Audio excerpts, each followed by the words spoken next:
Hello, ladies and gentlemen. My name is J.S. Matthews, and welcome back to Writing and Role-Playing. Today, I got a special treat for you. We're going to take these wonderful-looking Deathkorps Krieg miniatures that I purchased, and we're going to rescue them from this terrible, terrible paint job. Now, I bought these from a website called The Troll Trader. They deal in Games Workshop, secondhand miniatures and models from Warhammer all the way to the Lord of the Rings battle game, which is great. And as you can tell, these are in great shape. They just need some sprucing up with that paint job, and that's what I decided to do for this episode. Next episode, we're actually going to talk about how to get easy miniatures, and I'm going to talk a little bit more about the Troll Trader and a few other websites. But for today, we're going to go ahead and dive right into fixing up these Deathkorps Krieg miniatures. Now, I bought these for a specific reason. I'm not actually a Warhammer player, but I actually really like the models, and I use them in my tabletop role-playing. And I needed some guys that are going to stand in for a really cool faction that I will talk to you a little bit later. So here's the first one we're going to paint. Here's a good look at what he looks like beforehand. And I decided I want to pick a couple different colors for these guys. And for this guy, we're going to make him a medic, and the medics are going to have a nice blue coat, and our grunts, our run-of-the-mill soldiers, are going to have a nice brown coat, and then the sergeants are going to be gray. So we're going to start here with one of our medics, and I'm going to use Stegadon Scale Green, which is like my go-to blue. I don't know why I love this blue so much. I think it's just that rich, bluish, kind of almost navy color. It really screamed to me like, hey, this is like old school German or French uniforms from World War I. I think that's the thing I like about these models so much, is that World War I German army sort of feel to them, and they really capture that essence. And again, I think the other thing they give me is that post-apocalyptic world feel, the gas masks and all that. So I really decided these models are going to fit in for the faction I want them to. And on that note, the faction that I created for my players to encounter in my zombie apocalypse role-playing game, they're called the Kriegs. And I kind of decided that based upon when I saw these models, and I was like, okay, you know what? We need a good faction. And I kind of liked the name the Kriegs. I have the main leader of them is going to be called the Kaiser, and he said it's going to be this very militaristic sort of society, and I kind of thought it'd be really cool. So I grabbed these minis for that faction, and my players are going to be encountering them a lot. I will do a video in a couple weeks on that faction and just kind of teach you about them, but I kind of figure I'd give you a little bit of a preview of that and what it's going to look like. So here we are grabbing, I think it's Iron Warriors, and we're going to throw that onto all of the metal parts, which are the pauldrons, and then the helmet as well, and you can see me hitting that here. Again, really simple paint job here for the base layer. It's going to be the highlighting that it gets a little more complicated, but all the techniques I'm using are incredibly easy. I am not the best painter, but I'm able to make my minis look at least tabletop worthy, at least in my opinion. You may think differently depending on the level of painting you do, but if you're new to painting or you haven't tried it because you're a little afraid, I would very much encourage you to just grab a mini and start painting. It really is not as hard as you think.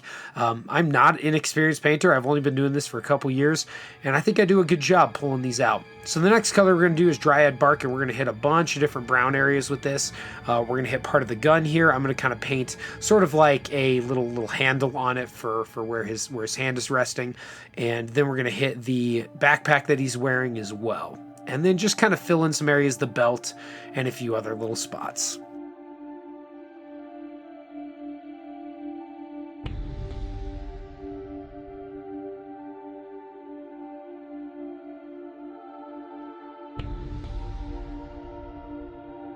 Now I'm going to take this leather brown and I'm going to hit that gas mask just to kind of make it stand out from the rest of the browns.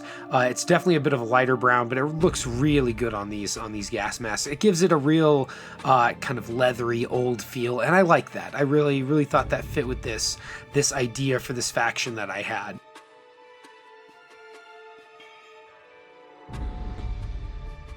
Here we are grabbing some Rakarth Flesh, I believe is what it's called. And I'm just going to hit sort of this little, it looks like a bedroll almost, that's kind of tied to the top of his pack. And then I'm also going to hit his kind of ankles later. They have these wraps around their ankles.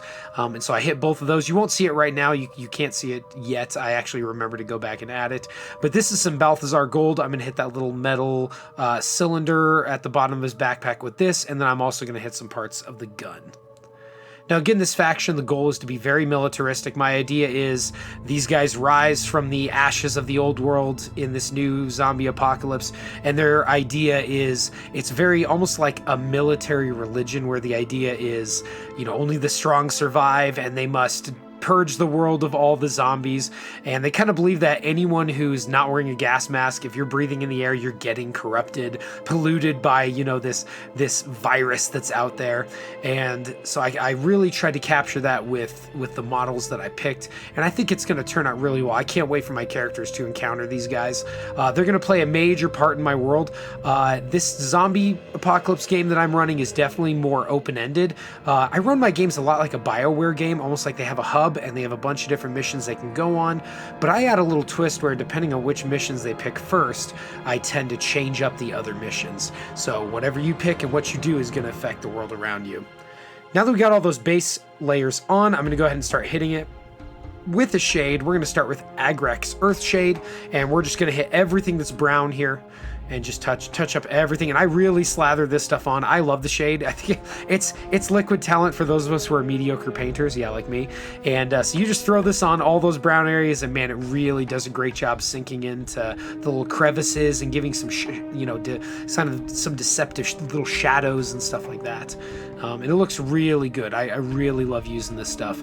And you'll see me come back through with some highlights, but for right now, we're just going to hit it with the shades. This next one is called Drakenhof Nightshade. I'm sorry for the shaky camera here. I'm not sure why it was so shaky, but next time I'll make sure I detach my camera mount from my table while I'm painting. Hopefully that'll help it out. But Drakenhof Nightshade is what I'm going to use on all the blue cloak. That's really going to darken it up. Again, it's going to add some rich, dark blue areas to that cloak, or to the coat, and it looks really good once you lather this stuff on there, especially when it dries.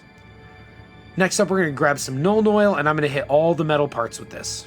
And then I'm also going to hit his legs there. You notice I didn't actually paint the leg area, so the pants, because it was already a nice kind of light gray, and I was hoping if I hit it with this black shade, that'll really darken it up and give it almost a darker gray feel, which is what I was going for, and it worked perfectly. I didn't even have to do any highlights because of those contrast paints.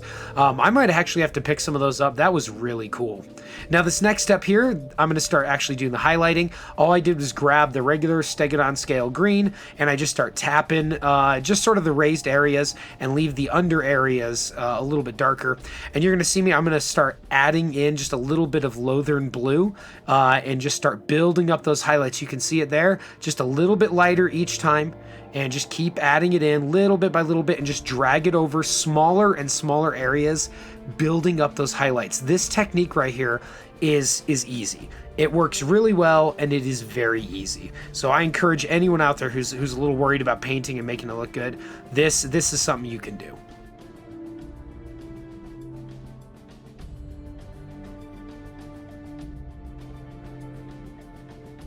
And here we are, I almost have all like pure Lothern blue now, pretty close to it. And I'm just barely dragging that around. I don't have a lot of paint on the brush, and I'm just dragging it along those edges. And you're gonna see it's really gonna blend in. It looks really good by the end. It looks great. So here's a good look at that coat. You can see the dark, rich blue areas and then those lighter kind of illuminated areas. Really makes that coat pop. Looks real good. I also added in a little bit of black for those, basically the lenses of the gas mask. And so, yeah, I didn't show that on camera, but I did add that.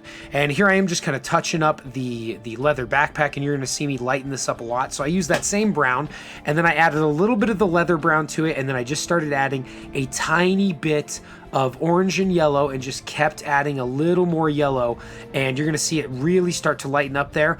And again, you want to give that leather a real weathered look to it, and just hitting the edges, not the center, but the edges, and pulling it in just a little bit each time.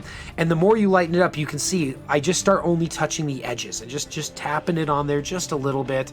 I don't put a ton, but it really gives that leather backpack a weathered look, and I really liked that. So that's the end of our medic. Our second miniature we're going to paint is right here. He's going to be one of our grunts. So we're going to grab some brown here and really start hitting that cloak. And I love this little miniature here. I love this little radio guy. I thought he looked really cool. We're also going to do something that wasn't on the the previous model, so I kind of point that out as we go here. But I'm going to hit his whole cloak here and just touch it up with that leather brown. I haven't added any other colors to it. It's just the leather brown, and I really like that color. It's a good brown. It's nice and light, and when you hit it with the shade, man, does it look great. You get some really dark areas, and it keeps the higher areas light, and man, does it look good when you're done with it.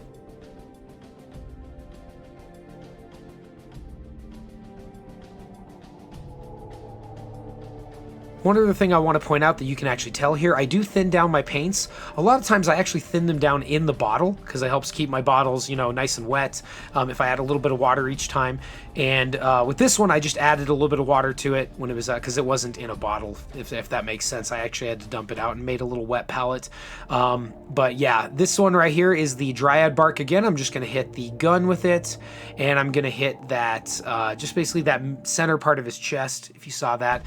And I'm also going to give him the darker brown gas mask this time. So you're going to see me actually hit that gas mask. And instead of the leather brown, because that's his coat, I just used the darker brown for that. Next up, we're going to hit those pauldrons and the helmet. Same thing, same color, that Iron Warriors, and just touching it on there lightly. Again, I thin the paints pretty good beforehand. I don't thin them a ton because I like just doing one coat. And I'm not hiding any details. It doesn't look like it. I think it looks great, and it takes way less time. You'll get used to it the more you paint.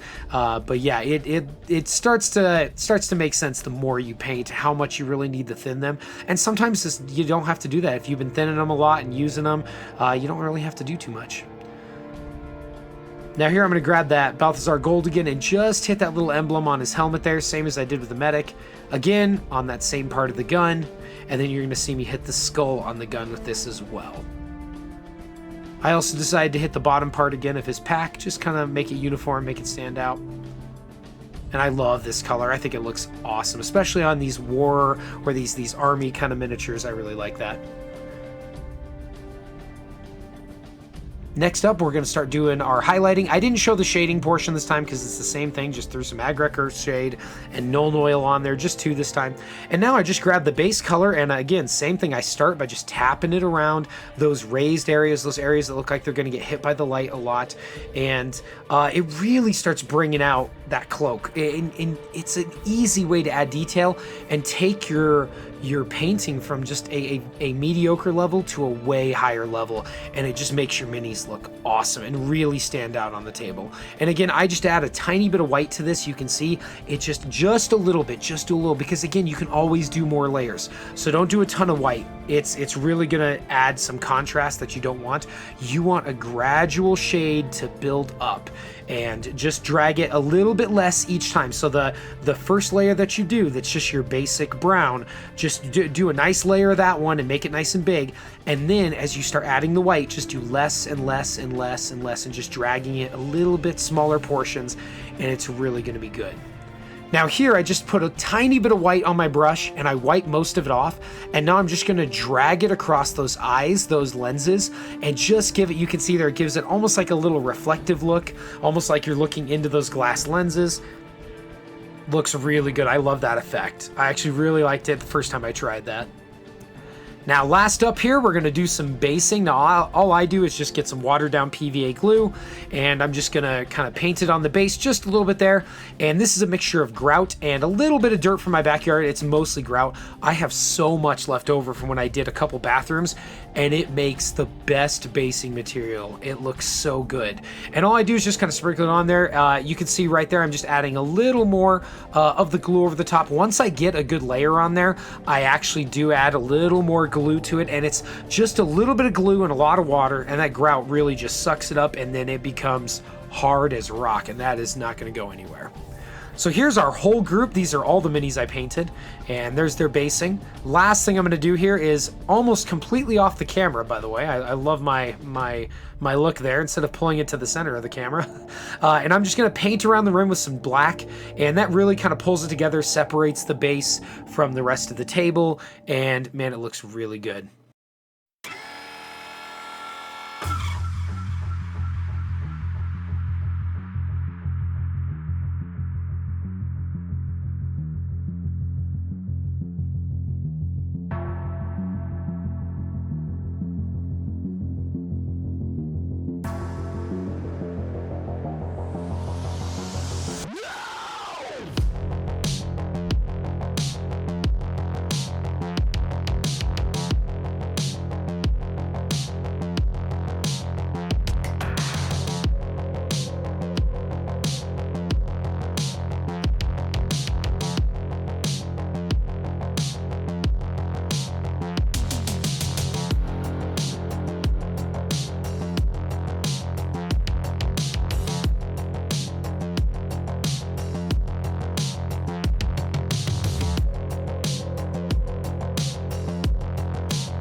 All right, that's it for this episode. Thanks again for joining me. I really appreciate you guys checking out my videos. I hope you enjoyed our little painting adventure here with the Deathkorps Krieg miniatures.